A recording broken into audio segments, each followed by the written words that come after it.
La Seconde Guerre mondiale, ceux qui l'oublieraient parfois, ne s'est pas terminée en Europe avec l'armistice du 8 mai 1945. Elle s'est poursuivie pendant quelques mois encore dans le Pacifique face au Japon jusqu'à la capitulation complète du Japon le 3 septembre 1945. Les commémorations auront d'ailleurs lieu dans quelques jours en Asie, mais déjà la Chine, qui fut occupée par le Japon durant la Deuxième Guerre mondiale, prépare quelques initiatives. Et la Chine a choisi d'insister sur un fait méconnu de son histoire. La ville de Shanghai a servi de refuge à de nombreux juifs fuyant les persécutions nazies. Et ils se sont retrouvés sous occupation japonaise. Rappel de cette vérité historique. Et on en parle juste après avec Joseph Emmanuel. La Chine s'apprête à fêter les 70 ans de la fin de la Seconde Guerre mondiale. Et l'Empire du Milieu compte bien faire connaître au monde son geste envers le peuple juif. Nous sommes en 1933.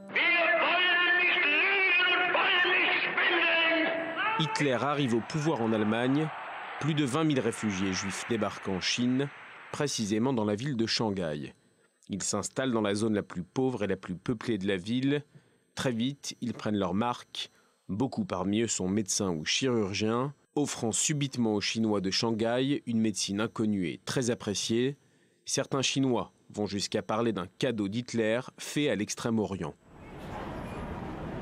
En 1937, le Japon occupe la Chine. Une bonne et une mauvaise nouvelle pour la jeune communauté juive. La conquête de Shanghai est précédée par plusieurs mois de combats.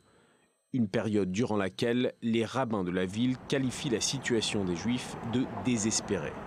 Le Japon est l'allié d'Hitler, les Juifs n'ont alors aucune idée de ce qui les attend et mettent en place une unité d'autoprotection. Mais paradoxalement, c'est sous l'occupation japonaise que Shanghai devient une ville ouverte. Ils sont alors des milliers d'autres Juifs à venir. La plupart n'ont pas obtenu les visas nécessaires pour quitter l'Europe. Ho Fengshan, le consul général chinois à Vienne, émet plusieurs milliers de visas. Il sera surnommé à l'issue de la guerre le Schindler chinois. La vie juive continue à Shanghai durant les années de guerre. Un quotidien juif est même créé. Beaucoup prévoient aux Juifs de Chine un grand avenir, les poussant à rester quand la guerre prendra fin.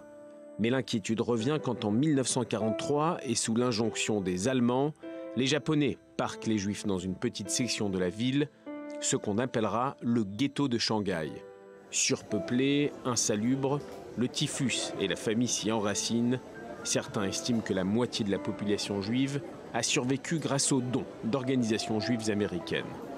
1945, le Japon est défait, la guerre prend fin et des milliers de Juifs quittent alors Shanghai. Certains retournent en Allemagne pour tenter de récupérer leurs propriétés. La plupart rejoignent la Palestine mandataire. 70 ans après leur départ, les quelques Juifs encore en vie qui habitèrent Shanghai se souviennent des Chinois comme des personnes douces et respectueuses, quand leurs voisins chinois disent se souvenir d'une population juive calme et douée, une population que l'histoire a nommée les Juifs de Shanghai.